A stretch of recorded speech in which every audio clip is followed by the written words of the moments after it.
Today's daf is Chavtes, and we're starting now with a memra on the top of the Amud of a Bryce. We learned in a Bryce. Mevatlin Talmud Torah lo tzas hames.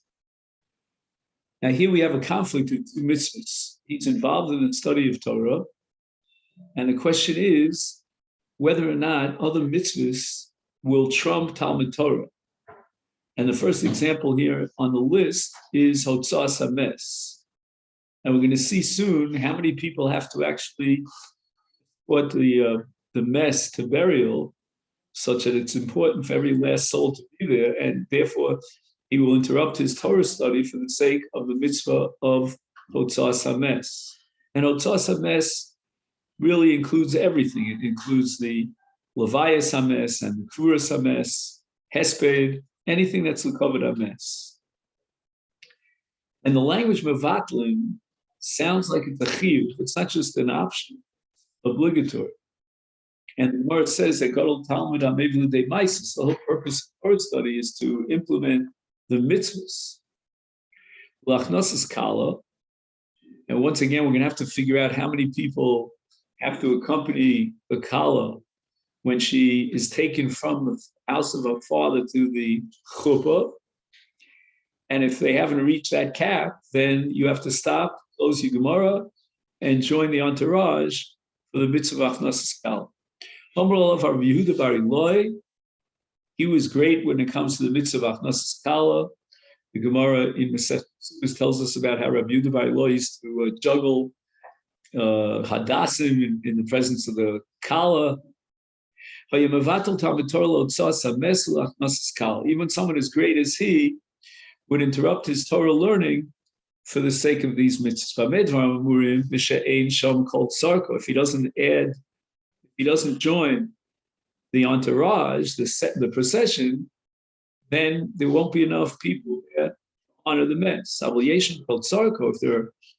If they reach the cap and they have enough people at the burial procession, then you should not interrupt. The comical tzarko, how much is considered enough, sufficient number of people that now he should continue his Torah study. Omar Rav Shmuel bar Inya Mishmei Derav Shreisar Alfi Gabri Veshisa Alfi Shipure,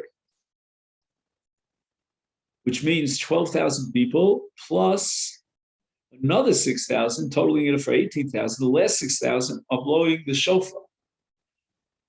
And it seems that at the time of Chazal, it was quite common to blow shofar at the time of a burial.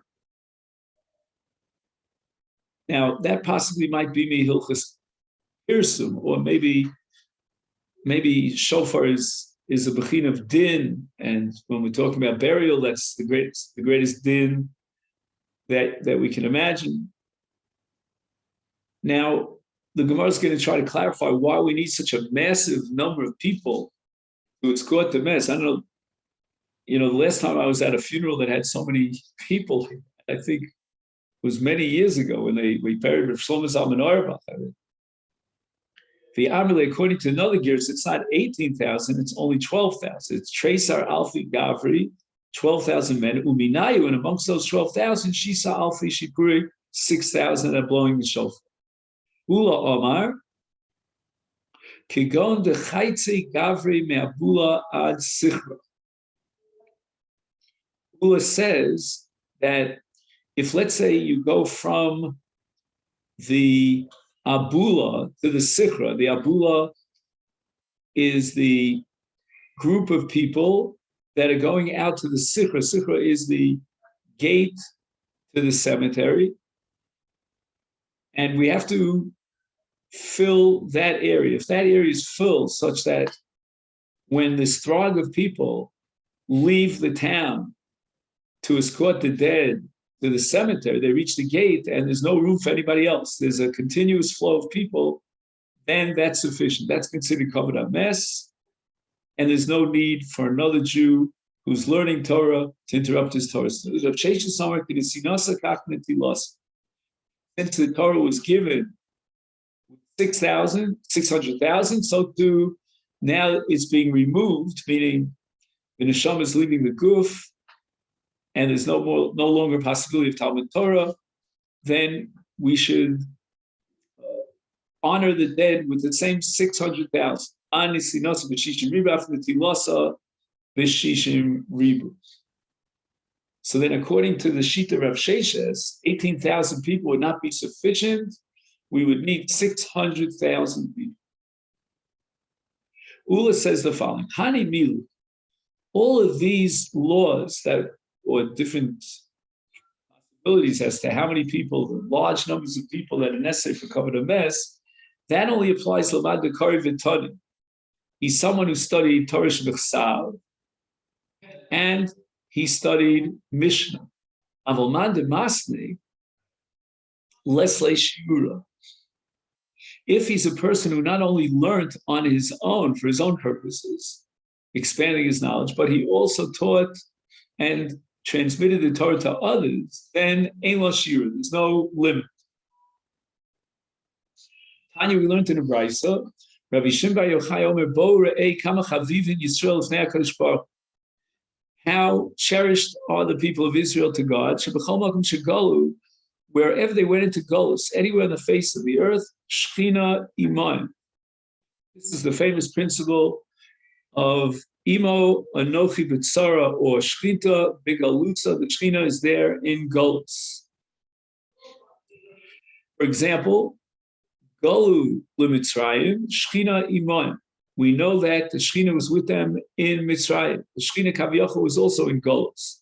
Shenemar, because the pasuk says in Shmuel Beis Perek Chav Zayin, Ha Niglo Niglesi El Beis Avicha Biyosa B'Mitzrayim. I revealed to your father's house when they were there in Mitzrayim. And this pasuk was addressed to Eliyahu Cohen, and it refers to the nevuos of Aaron before Moshe came back to Mitzrayim as the Goel Yisrael. Goel Bavel, the Brisa continues and tells us that when the Jewish people were exiled to Bavel, Shechina Imam, the Shechina was there with us, Shenemar, Paski Yeshayahu Hanavi, Lemancha, Shilachti Bavela. And the way we're going to read it, Al Pi Drush, is Shulachti Bavel. Like God says, I was sent to Golus into Bavel.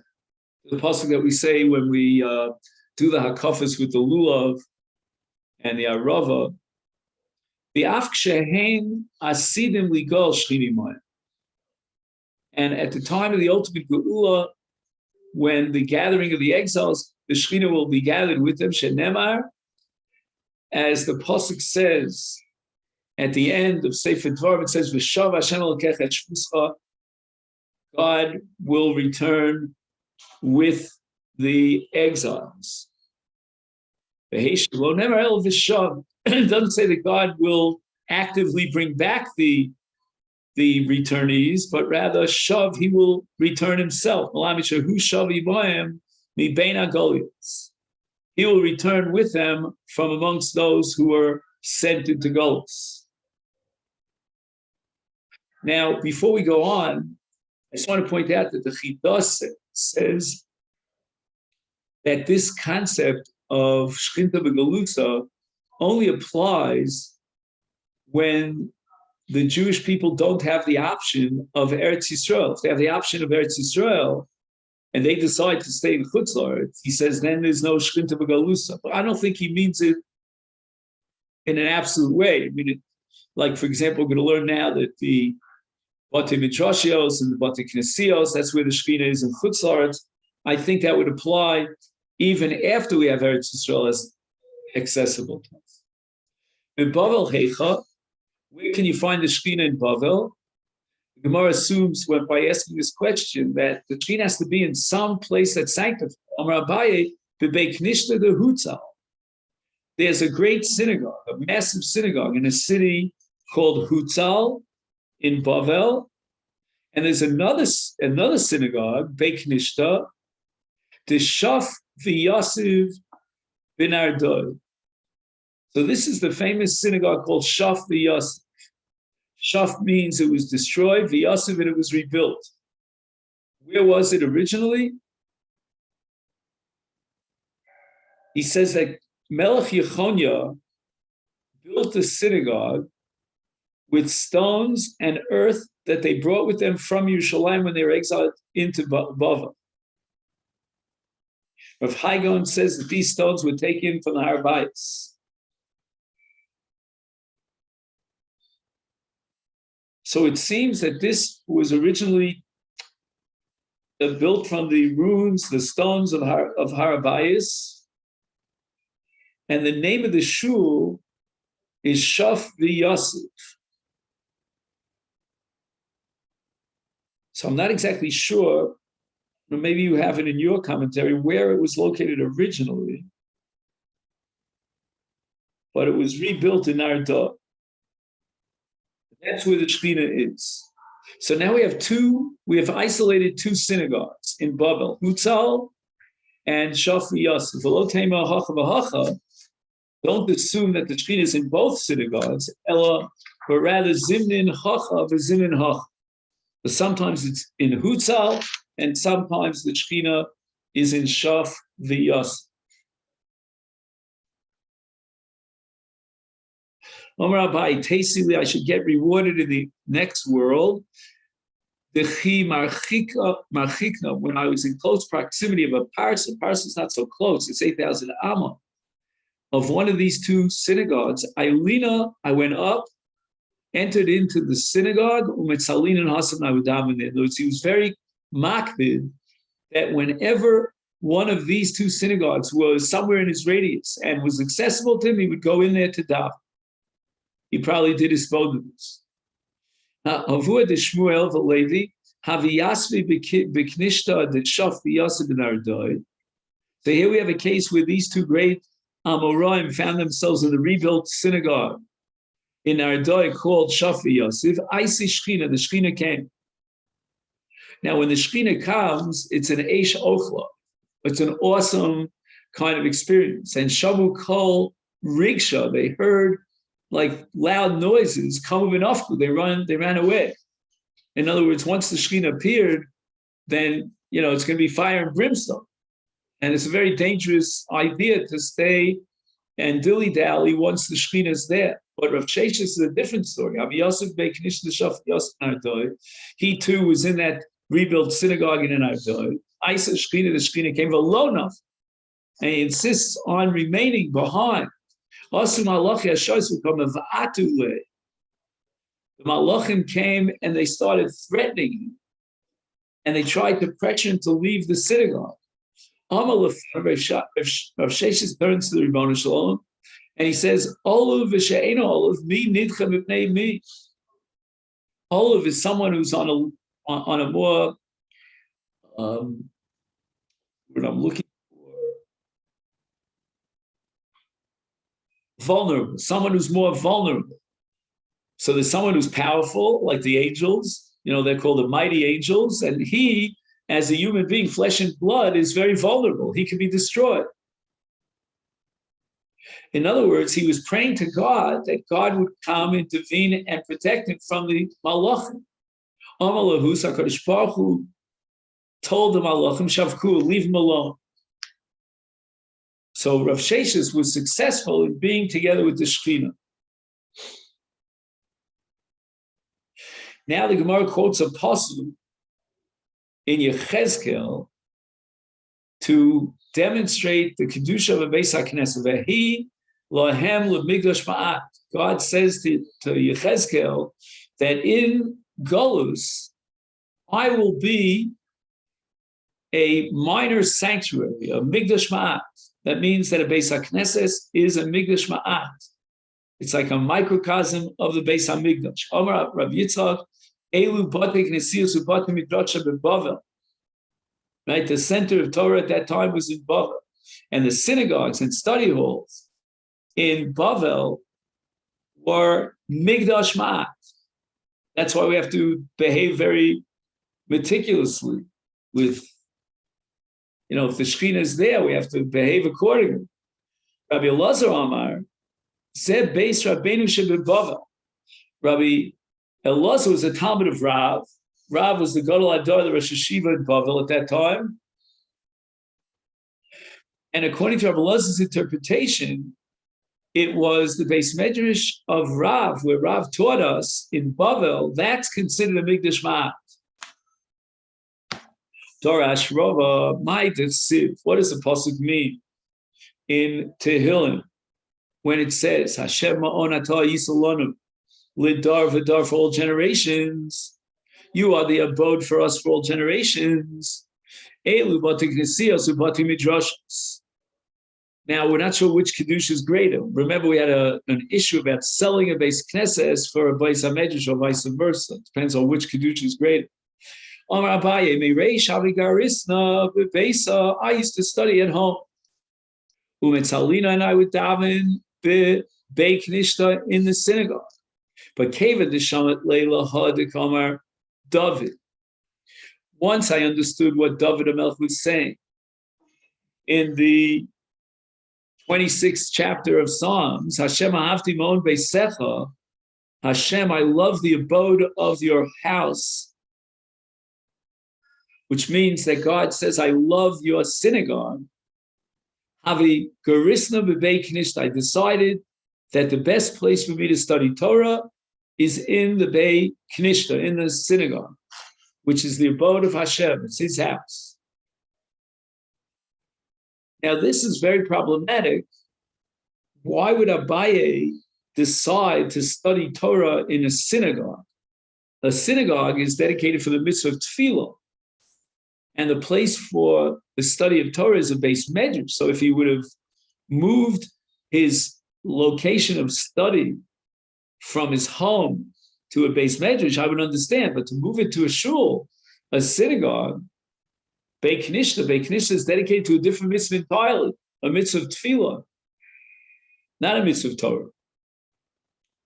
Tanya, we learned to the Brisa, Rebbe Lazar, Kapar Omer, Asidim Batik Nesias Batik Midrash Bavel Shikavu Beretz Yisrael. In the future, the synagogues and the places of study will be uprooted and relocated in Eretz Yisrael. And I believe that this is a reference to all synagogues and all study houses anywhere in the world. He mentions Babel because that's where they were at that time. And here we have a complicated pasuk in Yirmiyah. Ki kitavar be'arim ki karmel bayom yavo.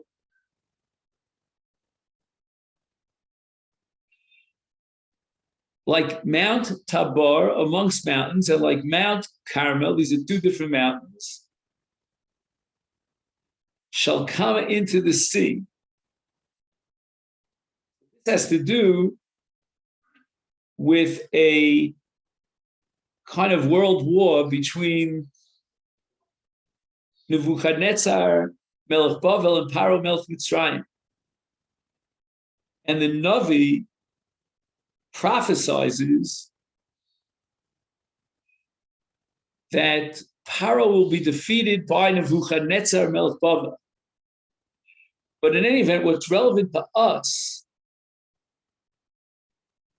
is that the pasuk is teaching me, pasuk in Yirmiyah, that there are two great mountains, and they entered and crossed the sea. So these mountains are moving around. It's pretty wild, right? An uprooted mountain. I never was okay to see a mountain running from place to place, jumping from place to place. The Mefarshim say, Marsha, that it's not referring to the physical mountains, but rather to the sar that is assigned to that mountain. Follow Dvarim Kal V'chomer. Ma Tabor v'Karmel shelo bo elo l'fi shalom Torah. Why did Tabor and Carmel come together? Why did they uproot themselves?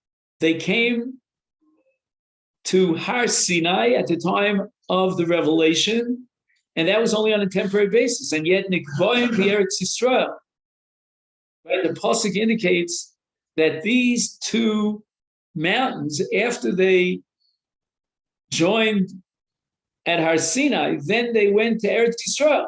I mean, Carmel you could see anywhere on the way to Haifa, right? And Tabor also is up there. Have you ever been there to Har Tabor? Yeah, you can buy wine there. There's a lot of nice things. Anyway, so Nikbaim Eretz Yisrael, they were set in Eretz Yisrael.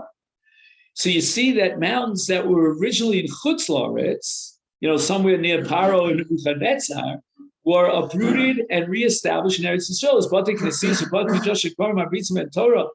If you're talking about synagogues and study halls, which are on a permanent basis, dedicated to studying Torah and transmitting Torah, is alachas kam v'kam, for sure, they will be eventually reestablished, resettled in Eretz Yisrael. Darash bar kapara. What do we interpret in Tehillim Samaches, which speaks about the choice of Har Sinai for Kabbalas HaTorah? The pasuk says, "Lama tiratzun harim gavnunim." And now the Bar Kapar is going to take apart this word tiratzun. Tiratzun seems to mean like to jump around. Yotza baskol v'yamar, and a heavenly voice declared, "Lama tirtzu din." You see how he's taking tiratzun, splitting it into two words, tirtzu din, im Sinai. In other words, you're suing Har Sinai in a court of law, so to speak. Why? Because Har Sinai sort of stole the show.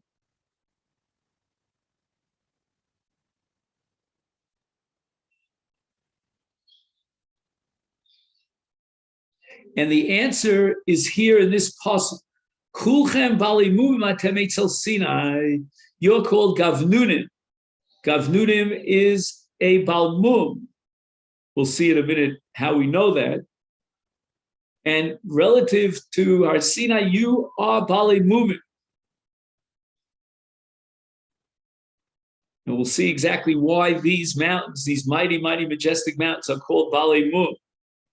Ksiv hacha gavnunim uksiv hasam o gibein odak. So now we have a pasuk in Vayikra Perikaf Aleph with a list of mumim that pasal a kohen for the avodah in the Mikdash.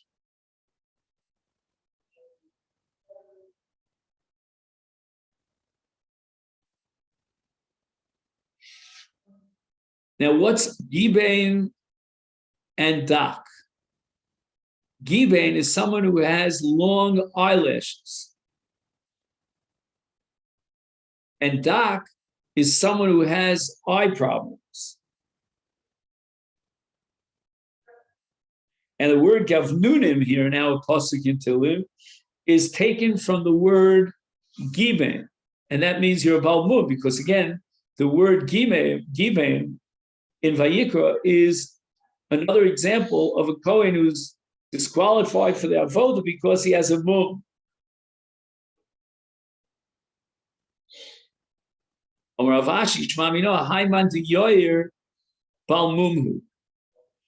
was it about these mountains? What attribute did they manifest that the response to them was that you are Bali Mumim, Eitzel Har Sinai? Why are they Bali Mumim? These are majestic, lofty mountains. But the answer is Haiman to Yoyer. Yuero is Gaiva. They were so full of themselves, right? We are the mighty mountains, right? The greatest mountains. And that itself disqualifies them in the candidacy for Har Sinai, because Har Sinai represents humility. In Osen El Kapandria, the Mishnah says you're not allowed to use a shul as a shortcut. And Kol Shkeina Beis Medrash. My Kapandria, what does the word mean? Etymologically. Omar Rava Kapandria Kishma. It's exactly what its name is. My Shna. What is the Shema? What do you mean it's like its name? Kemandi Omar, as if a person would say, Ademak Demakifna. Makifna means to circle around. Adore. He translates Adore as rows of houses. Ayil Baha. A person says, you know what, instead of going all the way around this whole row of houses, I'll take a shortcut and go through a shul.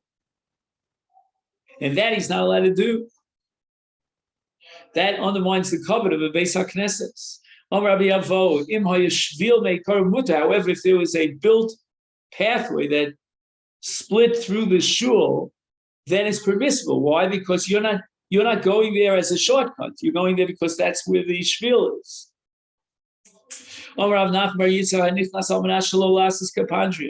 If he goes into the shul because he wants to daven there or learn there or for any other mitzvah he has to do, and then he wants to go out on the other side using it in effect as a shortcut, that's okay because he went in for the purpose of a mitzvah.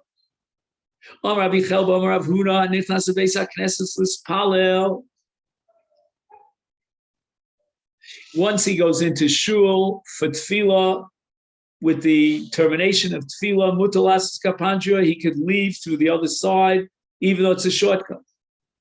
So in effect, he's used the shul as a shortcut, but he went into the shul for the purpose of davening. That's mut shenemar, because the pasuk says in Yechezkel, "Ubibo ha'ma'ortzos ne'Hashem b'moadim abod derech shar tzafon l'shtachvos yitzei derech shar neged."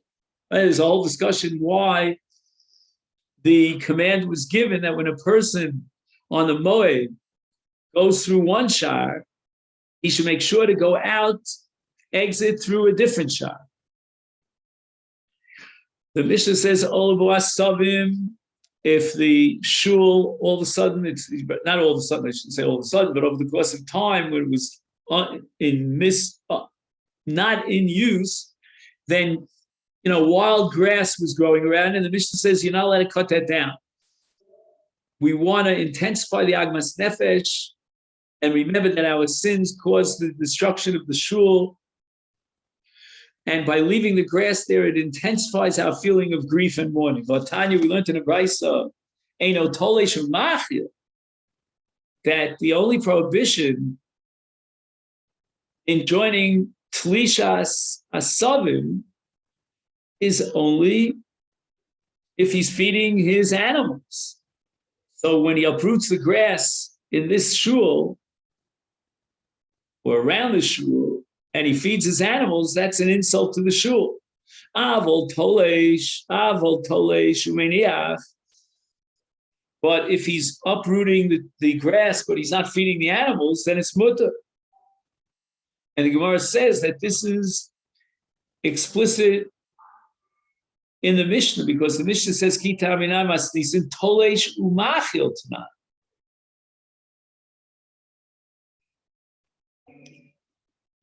The case, actually, this is not explicit in the Mishnah, but this is the way we're interpreting the Mishnah. That when the Mishnah says you're not allowed to cut down the grass, that's if you're going to feed your animals with the grass. But the actual act of uprooting the grass is not forbidden. We have to act in a very solemn way in a shul. It's not the place for joking around. And we don't let the animals graze in a cemetery. And if you have a water canal, then you don't pass through the Beis HaKvaros. You'll have to circumvent the Beis HaKvaros. V'ein malaktim b'hem asavim.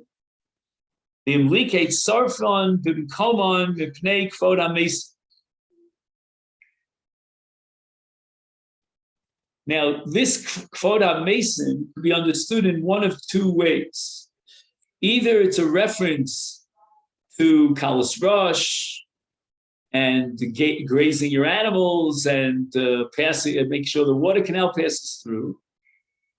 Or perhaps that phrase, Mipnei Kavod HaMesim, relates specifically to the case of someone who picked the grass and now burns the grass. So that's the Gemara is going to ask right now. Hey, right? This phrase of Mipnei Kavod HaMesim, where does it go to? Ilema Seifa of its, and that's the way intuitively we should assume it goes to the Seifa, is Kavish is Sarfan Bimkaman Mai Kavod Mesim Ika. So he picked the grass, and now he burns the grass. Why is burning grass Kavod HaMesim?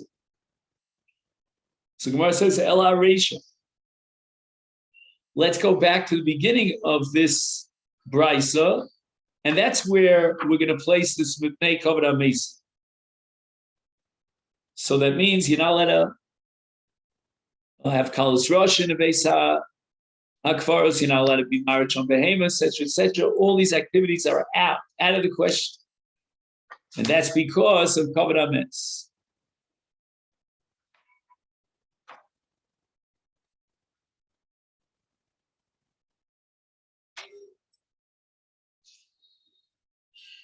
And now we're up to the Mishnah, 4 lines up before the end of Chavtes Amud Aleph. And now we're going to learn about the Arba Parshios. Rosh Chodesh Adar Shechalios B'Shabbos, Korin B'Parsha Shkolim. So the first of the 4 Parshios in the sequence of the Hebrew calendar is Shkolim. And back in the day, every Zachar, after he reaches Bar Mitzvah, and possibly even before his bar mitzvah, then his father was mafish. Anyway, has to give a half a shekel, which was placed in the Trumas Halishka and earmarked for Karbonos Hatzibur. Now, when the Mikdash stood, they would announce the shkolim before Chodesh Adar. They needed to collect the Machzis HaShekel over the course of that 1 month of Adar so that they could purchase all the karbanos that they would need for the month of Nisan.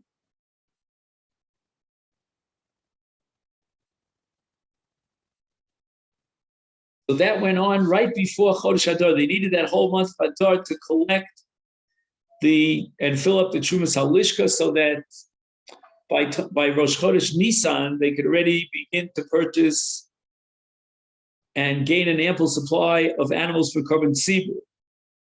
So we're going to read Parsha Shkolim on the Shabbos before Adar, as if we'd be machrizim al Shkolim. We're notifying people, hey, get your Shkolim. Now's the time.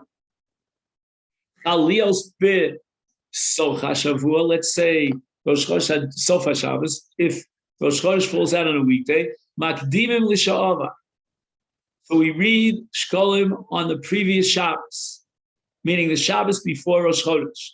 Umafsikim L'Shabbos Acheres. And we're not going to go immediately into the second of the 4 Parshios, which is called Parsha Zachar.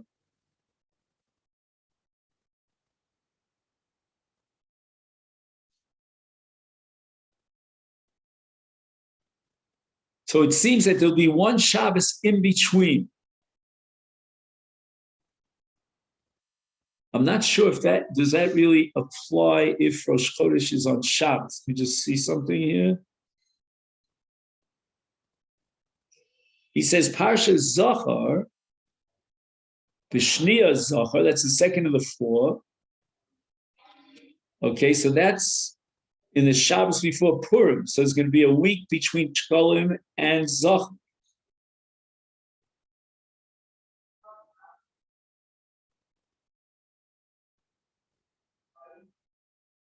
Oh, here it is. If Rosh Chodesh falls on Shabbos, then Purim will fall within the second week on Friday of the month, and Zachar is read on the second Shabbos.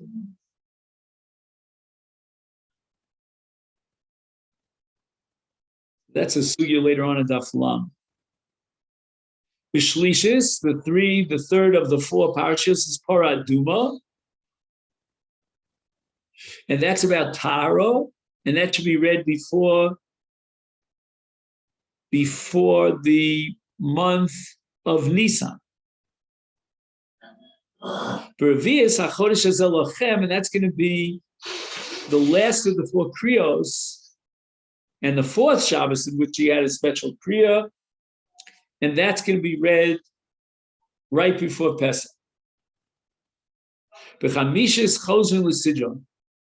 From then on, we go back to the regular sequence. Lakol mafsikin, b'Roshei Chadashim, b'Chanukah u'b'Purim v'Tanios v'Amodos Yom HaKippur. So that even though we have at the end of the Kriyas HaTorah of every Shabbos, we have a specific maftir and haftorah,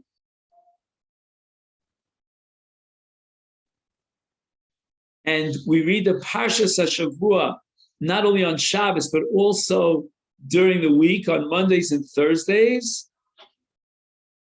But all this is undermined by special kriyos for special days of the Hebrew calendar, and that's the list of days that we have here. All these days have their own Kriyas HaTorah, and that trumps the regular Kriyas HaTorah.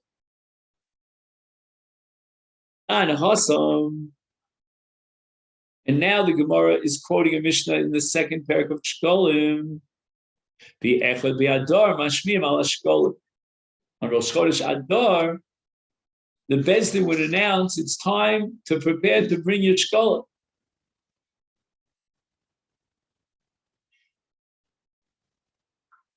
He has a discussion about why it's called Shkolim when it's really Machzis Hashem. Okay, that doesn't have to be our problem.